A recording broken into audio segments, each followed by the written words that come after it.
Komentar tergokil kali ini datang dari ner kita Halim2918. Sialin, masa gue yang sangar serem gini nangis si asem gak asik lubang. Ya mau gimana lagi, itu tandanya bagus hati abang masih pekah. Nih pantun dulu buat pemanasan. Ubun-ubun ikan bolu. Yang lagi nonton sambil nunggu pulang kerja, coba komen di bawah.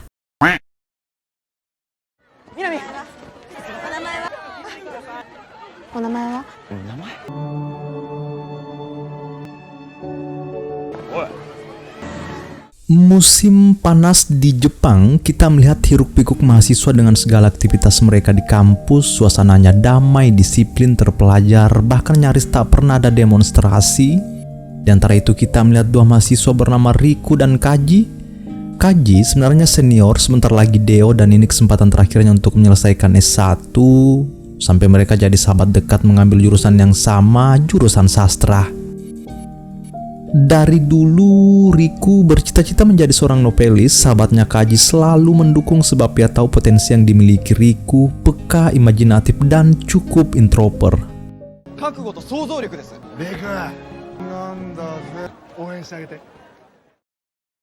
Di malam hari saat Riku masih stay di kampus, ia tak sengaja mendengar seseorang sedang bernyanyi dari dalam aula kampus. Ya karena penasaran, Riku pun masuk mengecek. Ternyata itu petikan gitar dari seorang gadis cantik yang sibuk latihan sendiri. Suaranya merdu sekali sampai Riku tak sadar berjalan makin dekat ke arahnya.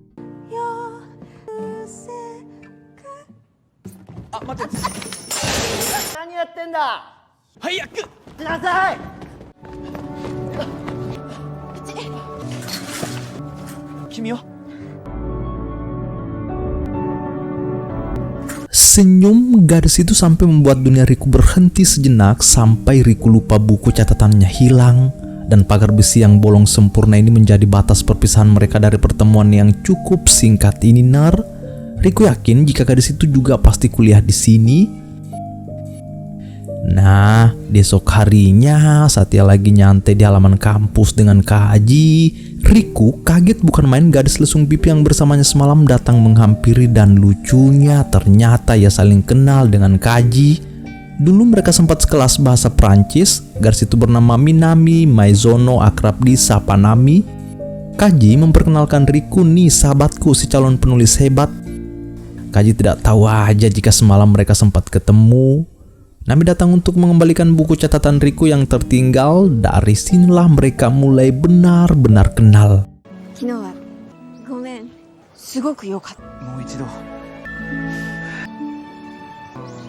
Wah, sampai saling muji-memuji, dan jujur Riku baru bisa bilang bahwa semalam suara Nami membuatnya terhipnotis. Di samping Nami juga hanyut dengan tulisan-tulisan Riku pada buku catatan itu. Entah karena film mereka dapat atau bagaimana, sama-sama mulai nyaman. Mereka memilih lanjut keliling kota. Sambil bercanda Riku meminta Nami bernyanyi kembali. Kata Nami, ya boleh aja. Begitu Nami memetik gitar dan mulai bernyanyi dengan suara khasnya, bukan cuma Riku yang menikmatinya, tapi banyak orang yang memilih singgah mendengar Nami bernyanyi. Bukan cuma nada yang merdu, tapi lirik-liriknya mengandung makna yang dalam dan menyentuh. Seusai itu mereka lanjut keliling. Pelan-pelan obrolan mereka makin mengalir. Dari sini Riku memberitahu Nami, Pernahkah kau kepikiran untuk jadi profesional? melihat bakat yang dimiliki Nami, Riku yakin jika ia terus mencoba, suatu saat pasti akan jadi penyanyi terkenal. Mendengar itu Nami hanya tersenyum dan mengucap terima kasih, arigato. Nami bertanya balik soal cita-cita Riku yang ingin jadi novelis. Kata Riku, ia baru merancang bagaimana alur ceritanya. Dari sinilah mereka tiba-tiba terpikir bagaimana kalau jadi partner saja. Dan Riku berjanji setelah novelnya selesai, dia ingin Nami jadi orang pertama yang membacanya. Riku yang buat novel, Nami yang menciptakan lagu. Tak ada yang tak mungkin kolaborasi ini bisa jadi kekuatan besar nantinya. Hari berganti hari, bulan berganti bulan, semuanya jadi terasa lebih mudah. Nami dan Riku benar-benar makin dekat. Mereka saling mendukung satu sama lain. Kadang Nami yang bertamu ke rumah Riku, kadang Riku yang datang ke rumah keluarga Nami. Dan karena kedua orang tua Nami sudah tak ada, kini ia tinggal dengan sang nenek. Sedang Riku juga kini hidup sebagai yatim piatu. Selain pandai bernyanyi, Nami juga sangat jago memasak. Ner ternyata merasa keduanya sudah menemukan dunia mereka, pada akhirnya benar-benar menjalani hubungan yang serius. Dan Nami berusaha memposisikan dirinya sebagai seorang wanita yang mendampingi Riku, menemani Riku dalam menyelesaikan novelnya. Nami bahkan mengubur cita-citanya untuk jadi penyanyi dan mengutamakan keberhasilan Riku. Waktu berjalan terasa cepat sampai akhirnya dunia benar-benar memberi Riku kesempatan. Kini dia jadi seorang novelis bestseller, bahkan novel pertamanya terjual sampai lebih dari 500.000 kopi. Tentu semua ini tak instan sebab Nami ada di belakangnya. Melihat Riku seperti sekarang, Nami sangat bangga dan merasa dirinya telah memberikan yang terbaik untuk Riku. Sahabatnya Kaji juga ikut bangga sebab dari dulu memang ia tahu kemampuan Riku.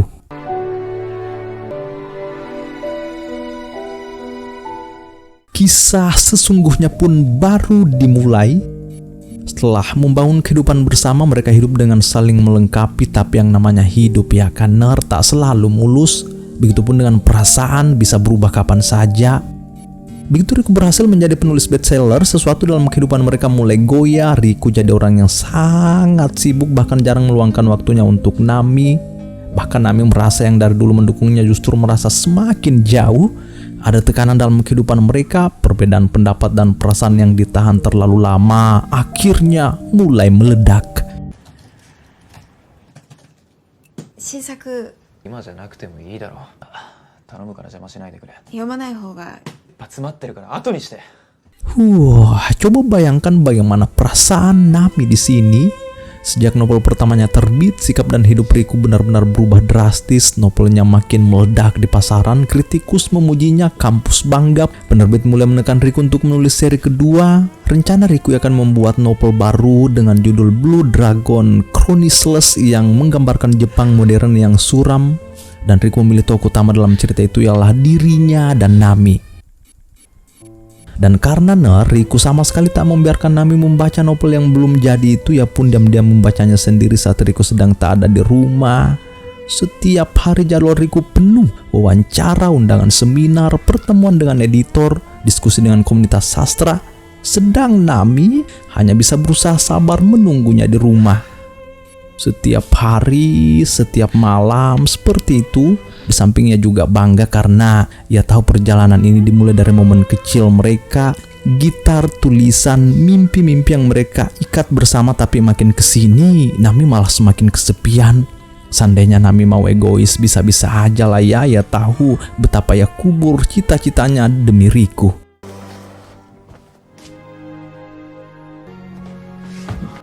Yonda. Pelan-pelan, bukan hanya waktu yang hilang, tapi kepedulian Riku ya jadi lebih cepat tersinggung, lebih sensitif soal tulisannya dan semua hal yang dulu ia cintai dari Nami. Perhatian kecilnya, pertanyaan-pertanyaan polosnya, cara Nami mengingatkan untuk istirahat kini malah terasa seperti gangguan. Entah Riku masih mencintainya atau bagaimana, tapi semua ini karena Riku sedang terseret ke dunia yang penuh sorotan, ekspektasi dan ego yang tumbuh tanpa ia sadari. Kaji melihat semuanya. Sekarang mereka sekantor dan Kaji tahu Riku sudah jadi orang yang berbeda dari Riku yang dulu menulis halaman-halaman pertamanya sambil memandangi Nami bernyanyi. Makin kesini Riku semakin tak sadar Nami pelan-pelan berubah. Sebenarnya pelan-pelan menjauh, bukan karena ia ingin, tapi karena ia tak mau menjadi beban bagi orang yang ia dukung sejak awal. Sampai di suatu pagi saat Riku bangun, ia kaget melihat Nami tak ada di sampingnya lagi.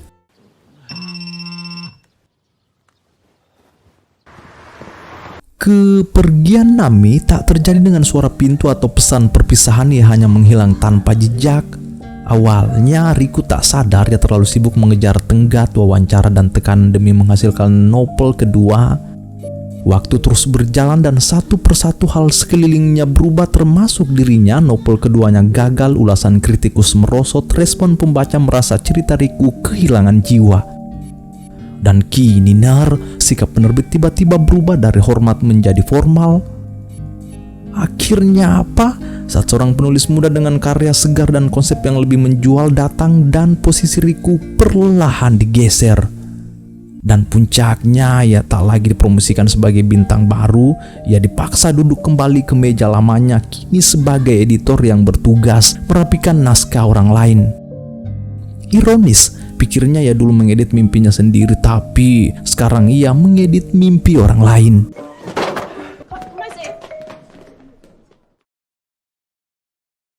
Di suatu hari saat Riku pulang dari kantor, dunia rupanya tak mau memberi jeda. Dari dalam taksi di lampu merah, Riku tiba-tiba melihat poster raksasa Nami muncul dari mobil box. Riku antara percaya dan tak percaya, dan itu jelas wajah Nami dan gitar akustik yang dulu selalu menemani mereka.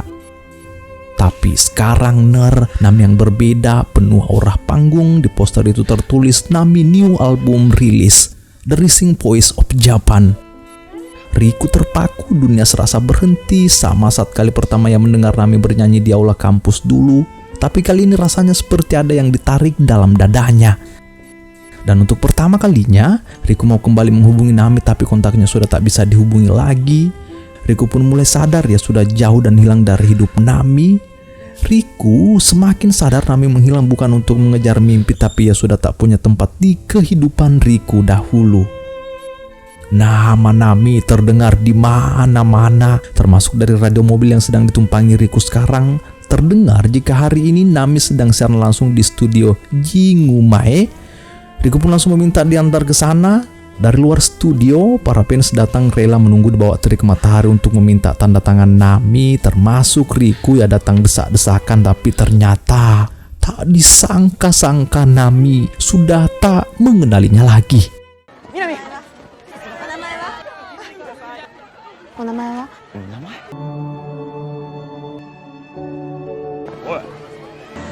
Sakitnya sampai ke tulang-tulang, kota terus berdenyut, iklan terus berganti, Nami memenuhi ruang visual dan suara.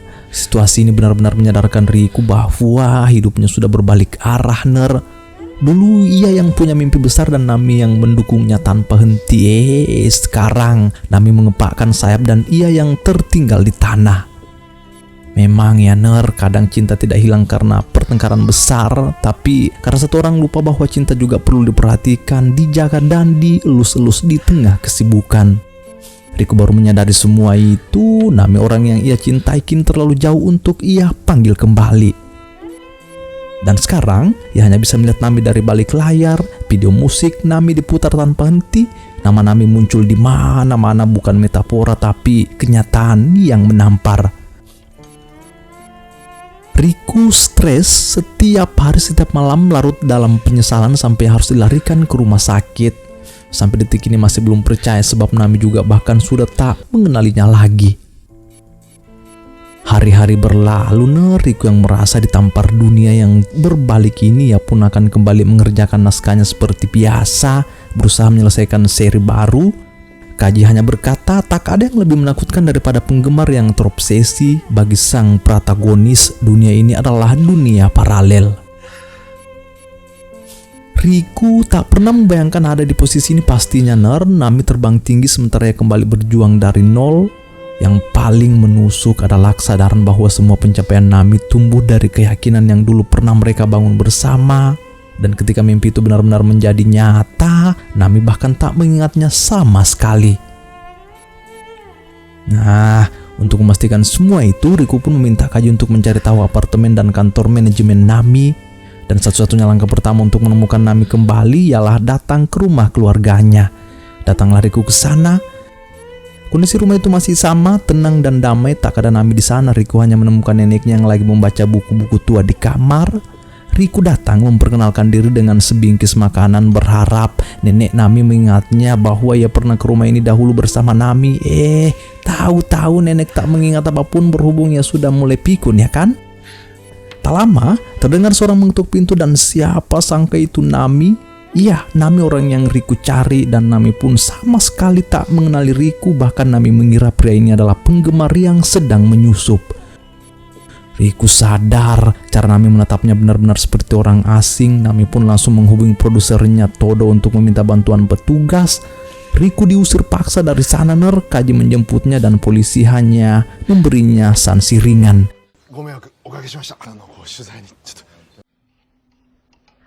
Begitu pulang ke rumah, Kaji hanya bisa ngomel menggerutu memberitahu Riku berhenti bertindak sendiri seperti ini. Riku, situasi sekarang sudah memperlakukan Riku sebagai stalker, dan tanpa Riku sadari di belakang, Kaji ternyata juga berusaha mencari tahu tentang Nami. Dan kabar baiknya, Kaji berhasil menemukan kartu nama produser Nami, si Todo. Tapi bagi Riku, untuk apa kembali kehidupan Nami? Tak ada artinya lagi kalau dia akhirnya membenciku. Riku pun akhirnya hanya bisa merefleksi semua momen-momen yang pernah mereka tenun bersama dahulu. ずっとそばにいることが大好きで、絵が得意で、南がもういないなんてあるわけない。 Wajar Riku berkata seperti itu, sebab memang dunia Sola membalikkan hidupnya begitu saja, tanpa peringatan, tanpa aba-aba. Dan lagi-lagi perkataan pedis tapi membangkitkan keluar dari mulut sahabatnya Kaji. Hei, beraninya kau bilang begitu ke dunia tempat aku berjuang untuk hidup. Kaji selalu memberi Riku harapan untuk mengikuti kata hatinya. Dan malam ini pun Riku membulatkan tikadnya untuk mencari dan mendekati Nami kembali. Sampai di suatu hari Nami diberitahu produsernya Todo jika ada orang yang dari penerbit mengirim proposal untuk bekerja sama. Dia akan datang ke kantor besok. Nah, di esok harinya datanglah orang itu dari penerbit ke kantor Nami. Siapa sangka mereka adalah Riku dan Kaji. Untuk memastikan niatnya, Todo dan Nami melayani mereka. Sebelum masuk ke pembahasan inti, Kaji kembali meminta maaf soal dugaan penyusutan tempo hari di rumah Nami. Kaji ini cerdas sekali mencairkan suasana, basa-basi kesana kemari dan sok ceria sampai akhirnya menyampaikan niatnya. Ia memberitahu Todo untuk mengajak Nami bekerja sama dalam debut novel terbaru Riku.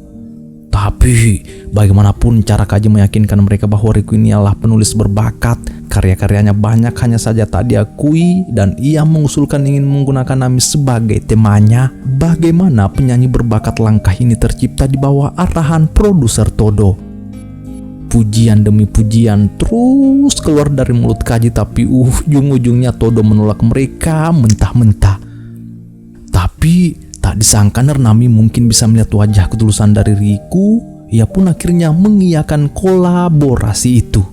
行こ OK します。う。本当に？お願いします。 おい。 Beberapa hari setelah kesepakatan itu, kini Riku mulai mewawancarai Nami. Ini sebuah peluang bagi Riku untuk kembali mendekati Nami, ya kan? Nami benar-benar tak mengingat sedikit pun soal Riku. Baginya, Riku sekarang adalah penulis yang mengajaknya bekerja sama. Nah, saat mulai bekerja, Riku merekam setiap detail hidup Nami sebagai bahan novel. Katanya setelah lulus kuliah, Nami lalu memulai karir solo, lolos audisi, dan itulah yang membawanya ke debut pertamanya. Dalam proses itu, Riku mulai menyelipkan hal-hal kecil dari masa lalu mereka, bukan untuk memaksa ingatan Nami kembali, tapi untuk melihat reaksi halus yang muncul. Dan yang terlihat hanya senyum dan lesung pipi Nami seperti saat mereka pertama ketemu. Riku mengajak Nami ke tempat-tempat yang dulu pernah mereka datangi, di kamar nenek, di taman kampus, aula, serta pagar kawat besi bolong yang paling membekas bagi Riku pada pertemuan pertama mereka. ここに見覚えは？ここに逃げるの。何から逃げるの？ Nami mengikuti semuanya dengan profesional, kadang tersenyum, kadang mengernyit seolah ada sesuatu yang mengganjal di kepalanya, tapi ingatan itu tetap tak kembali. Setiap kali Riku menyebutkan hal yang pernah mereka lakukan dulu, Nami tak menghindar, ia terdiam seperti seorang yang merasa pernah memimpikan hal itu, tak tahu kapan dan bagaimana. Disinilah tekad Riku makin kuat. Ia tak akan memaksa Nami untuk mengingat semuanya. Ia hanya ingin berada cukup dekat, berharap memori lama itu akan kembali. Dan jika diperhatikan sikap Nami selama beberapa hari ini bekerja sama dengan Riku, ia terlihat merasa nyaman, tergambar dari senyum dan tatapan-tatapannya yang senduh. 変なの。私だけ思い出せたかも。 Sampai di suatu hari, hal tak disangka terjadi. Dari kantor penerbit tempat Riku bekerja tiba-tiba mengeluarkan artikel tentang Nami dengan produsernya Todo. Berita itu akan jadi skandal besar. Nami dan produsernya diisukan berpacaran, entah siapa yang menerbitkan berita itu.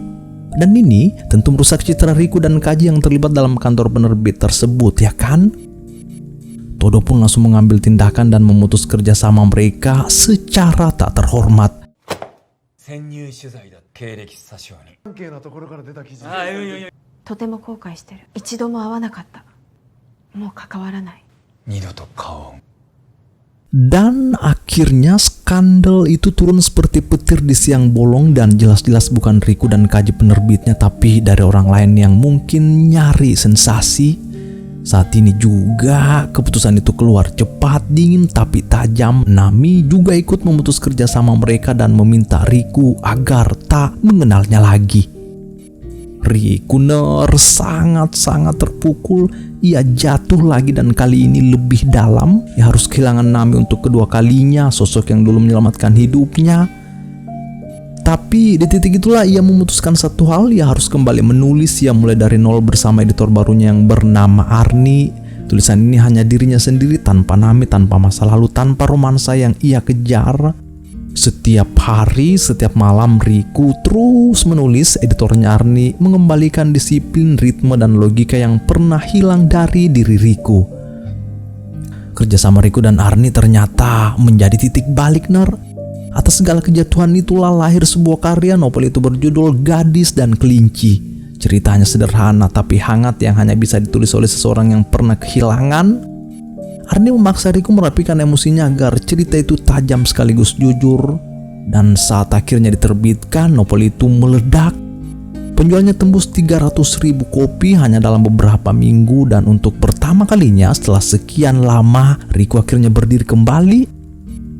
Rumor tentang kebangkitannya menyebar cepat ke seluruh industri sampai akhirnya novel itu jatuh ke dua tangan orang yang dulu pernah membuat dunia Riku berputar terbalik, Nami dan Todo. で一緒に書き上げた作品だ。あなたも読んでるの？その名前が出てきた Nah, setelah membuka halaman-halaman pertama, Todo membaca ulang beberapa kalimat seperti menyadari sesuatu yang lebih dalam dari sekedar fiksi.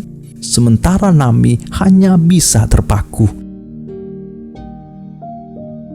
Dalam capaian ini, Riku sebenarnya sama sekali tak melupakan Nami. Justru ia sadar Namilah yang membuatnya jadi lelaki tahan banting. Bahkan hari ini Riku datang ke rumah Nami, tapi hanya neneknya yang ia temui di sana.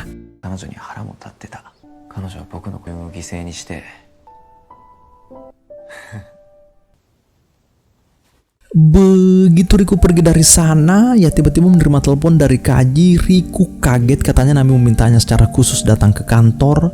Datanglah Riku bersama editornya Arni. Sebelum masuk ke inti, Nami sempat mengucap selamat atas suksesnya novel Gadis dan Kelinci karya Riku. Sampai Riku kaget saat dirinya diminta untuk bekerja sama lagi nar. Planningnya, Nami kedepannya akan menjadikan salah satu lagunya menjadi lagu tema untuk novel Riku, dan itu akan menjadi karya yang lengkap dan kolaborasi yang hebat. Tanpa pikir panjang, Riku langsung mengiyakan. Di sampingnya tahu memang ada sesuatu yang ingin ia tuntaskan bersama Nami. Kaji di luar sudah gentayangin saking bahagianya ner. Ia berharap semoga ini ialah akhir dari tarik ulur panjang antara Nami dan Riku.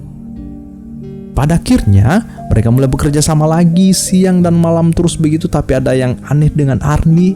Melihat Riku dan Nami seperti itu, sorot matanya seperti menggambarkan kecemburuan. Entahlah.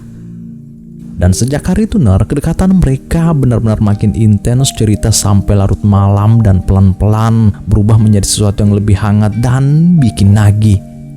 Bagaimana tidak Nami makin tersipu. Riku tiba-tiba memberinya satu cincin sangat pas di jari manis Nami.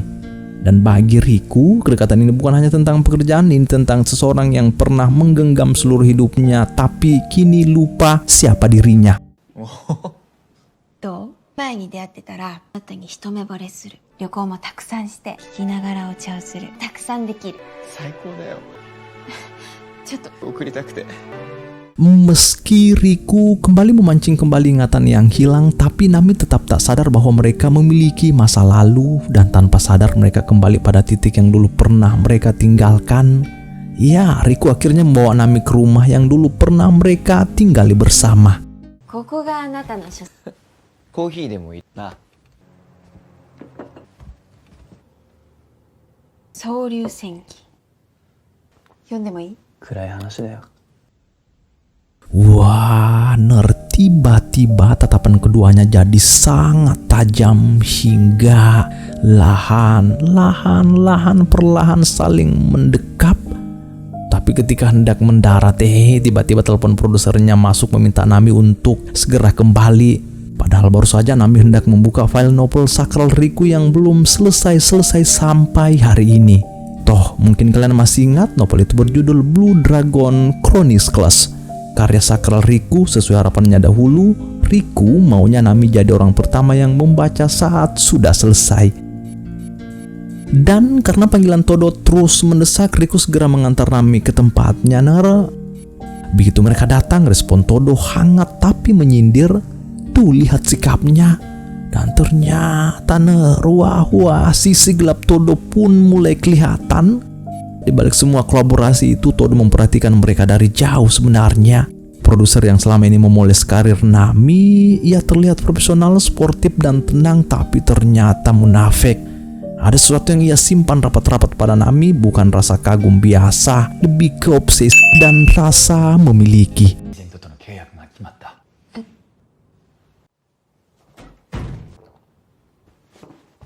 君は前園みなみの社 Malam ini juga Riku langsung dipaksa berhenti bekerja sama lagi dengan Nami, dan yang paling menyakitkan, Todo telah menutup kesepakatan dengan agensi luar negeri. Setelah tur berikutnya berakhir, Nami harus meninggalkan Jepang. Todo akan membawanya pindah basis operasi ke Los Angeles, Amerika. Bagi Riku, kenapa dunia sampai seribet ini? Menjengkelkan katanya, dan pulang-pulang tahu-tahu editornya Arni sedari tadi menunggunya. Riku heran melihat sikap Arni, dan begitu diajak masuk ke dalam, diluapkanlah semuanya. Arni langsung nyosor, memaksa untuk muah. Dede, ternyata Arni selama ini benar cemburu melihat kedekatan Riku dan Nami. Arni mengira selama ini Riku menyukainya juga, padahal dia hanya dianggap sebatas partner, tak lebih dari itu. Dan Riku tetap menghormatinya sebagai seorang penulis. Nah, di esok harinya kantor tiba-tiba dibuat gempar dengan berita yang diterbitkan Arni. Tuduh editor atau si Riku melakukan pelecehan seksual olehnya. Riku benar-benar tak menyangka Arni menghajarnya dengan cara seperti ini. Dan berita itu tersebar cepat sampai ke Todo dan Nami. 病になる前によかった。 Pada akhirnya citra Riku seketika hancur. Dan untuk menghindari para wartawan yang kini mengepung kantor penerbit, sahabatnya Kaji langsung bawanya lari sembunyi ke rumah pantai. Berhari-hari mereka di sana jauh dari hiruk-pikuk pekerjaan dan realita yang terus menghantam. Kekecauan begitu cepat, Kaji sahabatnya selalu ada sejak awal. Tak henti-henti memberi Riku harapan, katanya, ayo tuntaskan apa belum yang kau tuntaskan. Riku hanya bisa meneteskan air mata, yang merasa malu, hancur, kehilangan harga diri. Tapi dari situlah titik balik yang sesungguhnya. Naskah sakral yang lama ia tinggalkan akhirnya kembali ia buka. Ia mulai menulis novel Blue Dragon, itulah ya yang di dalamnya ada Nami. Setiap halaman baru yang lahir membawa Riku sedikit lebih dekat pada siapa dirinya dahulu, sampai akhirnya novel itu pun rampung kurang dari sebulan. Di esok harinya saat Riku berjalan ke halaman belakang rumah, ia tiba-tiba menerima telepon dari Nami. Nami berkata sebelum tur terakhirnya ia akan menggelar konser di aula kampus untuk terakhir kalinya sebelum terbang ke Los Angeles. Nami meminta Riku datang ke pertunjukan terakhir itu. Dan setelah tur megah ini, tibalah waktu di mana Nami akan tampil di aula kampus. Riku dan Kaji pun bergegas ke sana sambil membawa novel tersebut untuk diberikan pada Nami. Beruntungnya, Riku masih sempat menemukan Nami di ruang make up. これたら読んでほしい。今日あったの？南さん、開演10分前です。 Karena pertunjukan sudah akan dimulai, mereka pun keluar ke panggung. Nami menyimpan novel itu di meja dan sempat membaca beberapa kata di halaman pertama. Begitu mereka masuk ke panggung, rasanya dunia seperti memaksa Riku untuk mengingat semua yang ia pertaruhkan demi bisa berdiri di ruangan ini lagi, tempat pertemuan pertama mereka yang sekarang berubah jadi panggung terbesar sekaligus panggung terakhir Nami di Jepang. Dan alih-alih lagu ini baru pertama kali Nami nyanyikan, lagu yang diam-diam ia tulis. Begitu Nami bernyanyi, suasana jadi pecah, haru dan emosional, terutama bagi Riku. Kenapa? Karena setiap bait lagu Nami membawa flash gambar dalam kepala Riku momen pertama kali bertemu, pertengkaran kecil, kebodohan besar, semuanya tumpah jadi satu.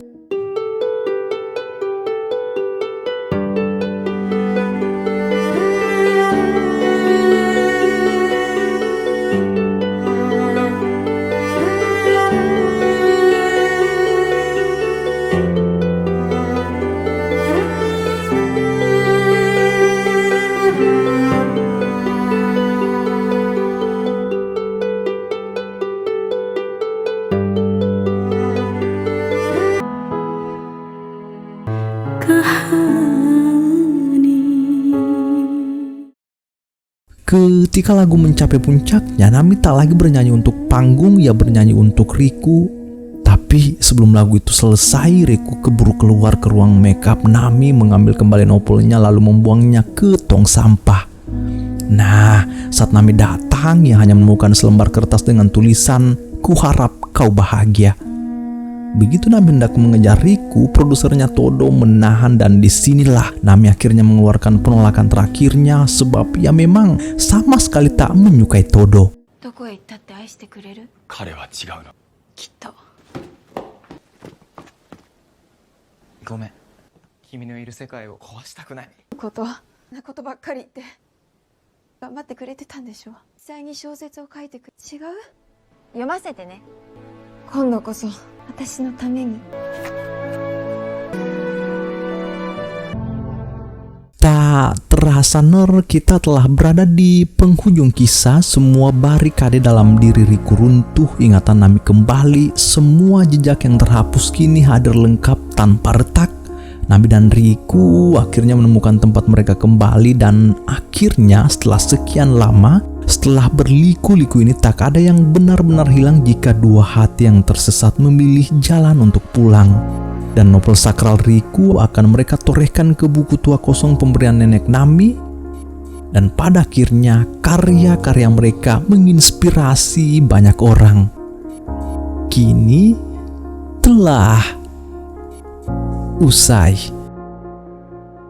Silesrekum malebie dimanapun kalian berada, Aceh, Sumatera Utara, Sumatera Barat, Riau, Kepulauan Riau, Jambi, Sumatera Selatan, Bangka Belitung, Bengkulu, Lampung, DKI Jakarta, Banten, Jawa Barat, Jawa Tengah, di Yogyakarta, Jawa Timur, Kalimantan Barat, Kalimantan Tengah, Kalimantan Selatan, Kalimantan Timur, Kalimantan Utara, Sulawesi Utara, Gorontalo, Sulawesi Tengah, Sulawesi Barat, Sulawesi Selatan, Sulawesi Tenggara, Bali, Nusa Tenggara Barat, Nusa Tenggara Timur, Maluku, Maluku Utara, Papua Barat, Papua Barat Daya, Papua, Papua Tengah, Papua Pegunungan, Papua Selatan, terkhusus Maros, Baru, Parepare, Pinrang, Sidra, Penrekang, Toraja, Mamuju, Palopo, Lu, Poso, Palu, Makassar, Bone, Sinjai, Goa, Takalar, Jeneponto, Bantaeng, Bulukumba, Selayar, dan masih banyak lagi. Jangan lupa subscribe.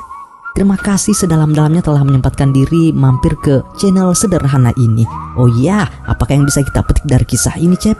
Coba komen di bawah. Selamat bersua di video selanjutnya. Bye-bye. And every time I try to fly, I fall without my wings. Feel so small. Guess I need you, baby.